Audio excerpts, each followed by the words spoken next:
Hello, I'm James. And I'm Liv, and we are joined today with Iain Watkinson, who is an acting inspector. Hello both. Thank you. Thanks for joining us. You're very welcome. Thanks for having me. So we jump straight in. Let's do it. Why did you become a police officer? Ooh, good question. It was going to be a combination of either that or PE teacher. And Different. Well, exactly. And I didn't get the PGCE at the university of my choice. So I joined the police back in early 2000s. And when you join the police force, do you have to start at the bottom? Yes. So every police, well, as it was then anyway, it started as a constable. Clearly, things have changed now and you can have direct entries into higher ranks. But certainly back when I joined, yes, started as a constable, kind of worked your way up. What was the training like? Again, it's changed so much from when I started, but I had to go away to a training school, which was 15 weeks, residential. Various training schools all over the country, and that's where you went away. You did the bulk of your learning about crime, and after those 15 weeks, you'd return to your area for about 10 weeks or so to put that training back into practice. You then come back and have another couple of weeks training, and then that should, in theory, be your bulk of your training done, and then you're almost learning on the job from then on. And the people you're training with, are they then your colleagues when you go to work, or do you all go to separate police stations? So at the time, when I was doing training school, these were from all over the country. So I was training with lots of different police forces. Some of them were from my own force, but even then you're still dotted around your respective force. Whereas now it's all slightly changed, and the current training is that each force has their own training, so there isn't a national training model anymore. Mm-hmm. And for people listening that don't understand the ranks of police force, so you start as a PC? Start as a constable, yep, and then it goes from constable to sergeant, to inspector, to chief inspector, superintendent, chief superintendent, and then you're into the proper hierarchies of chief constables and assistant chief constables. And in order to get promoted from one to the next, is there exam process that you have to go through? Yes, so to go from constable to sergeant, there's an exam, and then the same for inspector, there's another exam. Any subsequent promotions, there's no more exams, so it's just sergeant's exam and inspector's exam. And then there's normally, depending on which force you're in, another sort of internal procedures, whether it's an application form or an interview board as well to get those jobs. And how does the role change as you move up the ranks? You become less hands-on with dealing with the jobs, so to speak. So when reports of assaults, burglaries come in and the police respond, the people who are responding are generally the constables. The sergeants are responsible for managing the constables, managing them personally, managing their investigations. The inspectors, again, are then responsible for having a more strategic overview, managing the sergeants. And I suppose as you go up, you've got a greater responsibility and you become more managerial, as opposed to sort of going hands-on with the direct investigations and the interviews and that sort of thing. And do all police officers wear uniform all the time?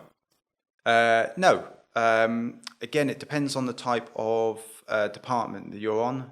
Generally, detectives don't wear uniform. They tend to be in smarter clothes. You've also got police officers that work in surveillance, undercover police officers, and of course then you never know what they're wearing or where they are. But generally, police constables, if they are response colleagues, they will be in uniform. So it varies really. I think it's the one thing that shocked me when I first started is having only seen police interviews on TV and in films. I was expecting to go to a police interview and see a police officer sitting opposite me wearing uniform, and I got there and they're wearing jeans and a hoodie.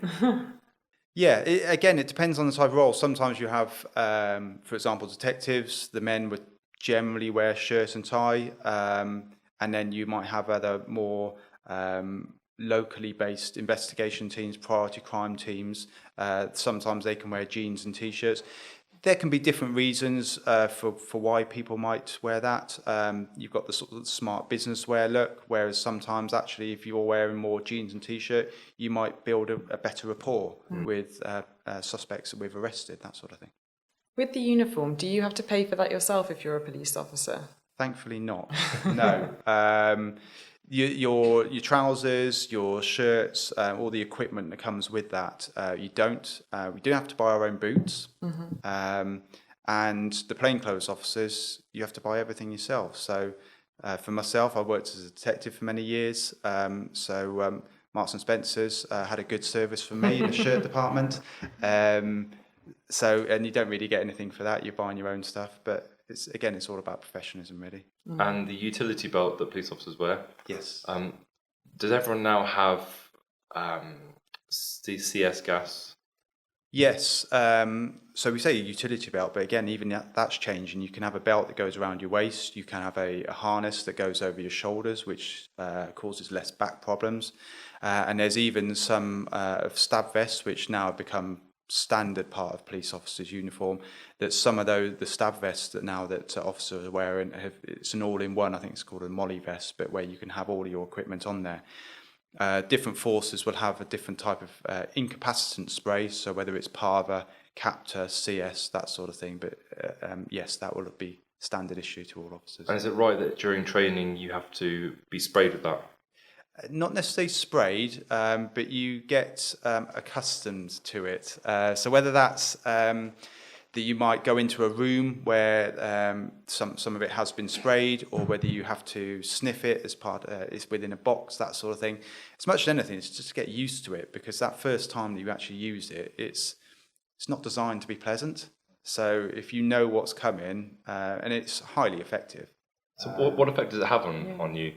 It just causes your eyes to sort of stream, and it causes you complete disorientation.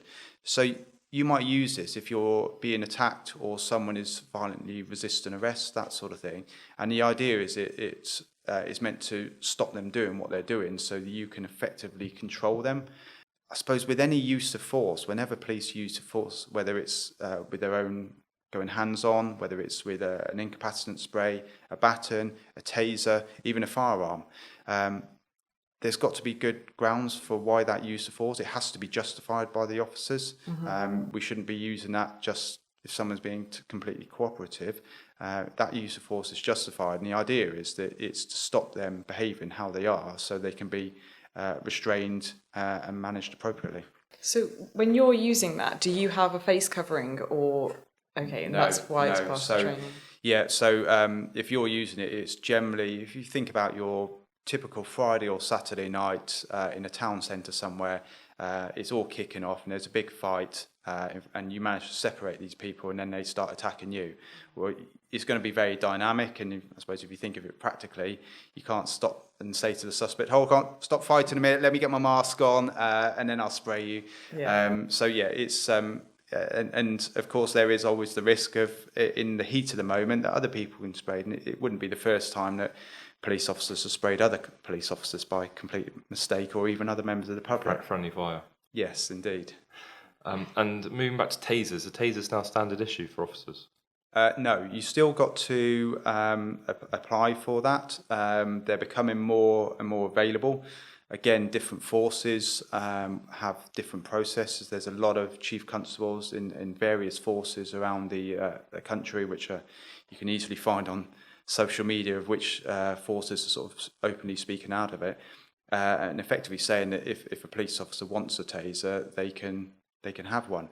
There's still a training course to go on, and again, they are effective. The public opinion can vary with that, but having seen it in action myself, that actually generally, I'm just speaking as a police officer, not a scientist or anything. The idea is that these shouldn't cause any injuries. The worst injury that should happen is that someone might get a bruise when they fall to the ground, having been tasered. But actually, if that stops someone getting shot or stabbed or seriously injured, then I think a bruise compared to that is a much better outcome for everyone involved. And police now, you see them more with body-worn cameras on as well. Is that standard for police officers? Yes, certainly with uniformed police officers, detectives. Obviously, they tend not to be in that role, and therefore they tend not to need body-worn cameras. But uniformed officers, it's become standard issue. It's good for protection for the police officer. It's good for gathering evidence. It's good for managing complaints as well, where you can review things. And generally, the expectation is that whenever a police officer is going to an incident, they're putting their body-worn camera on right at the start, and that's capturing all of the evidence. Of course, it's only going to be so good. So if you're dealing with, again, using that example of a typical Friday, Saturday night and a violent confrontation, that you've got a camera that's right in the middle of a fight, you're not going to be able to actually see specific punches, kicks, bites, that sort of thing. But you will see a disturbance.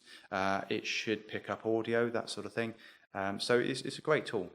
They're being used more often as well for domestic violence cases where the initial account is given on the body-worn camera, and then the complainant says they don't want to proceed. Prosecutions going through quite often now with victimless prosecutions. Yeah, so whether they're called victimless or evidence-based, we try and say, but arguably isn't every prosecution evidence-based. But yeah, I suppose the idea, especially with domestic situations, is that there can be many, many reasons why a complainant will withdraw or not want to support a complaint. But ultimately, that matter, the fact that we're involved, has come to the police attention, possibly by the complainant in the first place, maybe by a member of the public.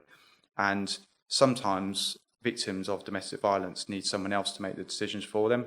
And that's what we will do in those cases, that if we've turned up to an incident, we've got that account from a complainant of domestic abuse, we've gathered that evidence, we've produced that as evidence on body worn, and that can assist with the prosecution then. So say you went to use James's example of domestic violence incident, whose role then would it be to review? Because I think it sounds like what you're saying, that body-worn videos are, in general, it's a net positive, but they often produce hours of footage. So whose role is it then to review that and pass on, or do you just pass it on in bulk to the CPS, or how does that work? Well, I think that's one of the downsides with a lot of digital media, technology, that everything is available. It's technology, it can produce hours worth of footage, of data. So whoever's in charge of that particular investigation, the OIC or the officer in the case, they are in charge of that and determining what material is relevant and which material is going to be evidential. Of course, if they turn up to an incident and you can have an hour's worth of footage, I would imagine most judges or magistrates would not want that, because it's shown in court, because it's so time consuming. The difficulty is, how do you actually restrict that to effectively 10 minutes worth of material when you might look at it and say, well, actually, this whole demeanour of a domestic situation, using this example of capturing to use a really generic scenario of husband assaults wife, for example, and you've got a body-worn footage of the wife, the complainant, and it shows injury, it shows her demeanour, it shows her getting upset. You can argue that all of that is relevant. The difficulty is that it's incredibly time-consuming. There's so much information there. How do you actually restrict that to something more concise? And have you found your job changing over the years? Not trying to say you're old, but from starting to now, where most people carry a smartphone, having to download that information, is it slowing down investigations? Massively. I think there's no secret with that. The main thing that we're talking about is mobile phones. That's in the news all the time. That if you think about a mobile phone, is no longer just a mobile phone. It's a phone. It's a wallet. It's a camera. It's a diary. It's a computer. It's everything. It's an entire life. And I get why suspects, complainants, if their mobile phones need to be examined, why they might not be very happy about that. However, to counter that, you've got to say, well, actually, if the police officer should only go looking for materials relevant to the investigation, there shouldn't be what we call a fishing trip of just thinking, let's just see what's in there just on the off chance. And if you target your search appropriately, hopefully you won't get loads and loads of data, and you can just get what you need.